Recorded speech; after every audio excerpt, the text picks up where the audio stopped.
అదొక భయం వేస్తుంది. అంటే పట్టణ ప్రాంతాల మీదనే ఇప్పుడు చంద్రబాబు కాన్సన్ట్రేషన్. బీజేపీతో పొత్తు అంటే పట్టణ ప్రాంత ఓటరు, తటస్థ ఓటరు తన వైపు టర్న్ అవుతాడు. కానీ అదే పట్టణ ప్రాంతాల్లో ఉన్నటువంటి మైనారిటీ ఓట్లు దూరం అవుతాయి కదా అనేటువంటి ఒక భయం కూడా ఉన్నట్టు కనబడుతుంది. అందుకే మాట్లాడలేకపోతున్నారు. రెండవది ఏదో గట్టి డిమాండ్, అది పార్లమెంట్ స్థానాలకు సంబంధించి అయినా ఉందా, లేకపోతే మంత్రివర్గంలో స్థానాల గురించి వచ్చిందా ఏదనేది మనకి తెలియట్లేదు. కానీ బట్ ఏదో స్ట్రాంగ్ అయిన డిమాండే పెట్టారు. ఎందుకంటే ఇన్ని రోజుల పాటు బెత్తరపోయి చూస్తా కూర్చోకూడదు.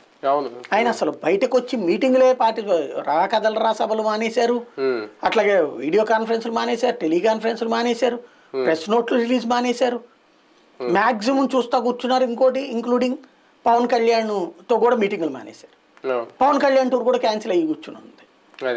అంటే ఇవన్నీ చూస్తుంటే సంథింగ్ ఏదో గట్టి డిమాండే వాళ్ళు అడుగున్నారు.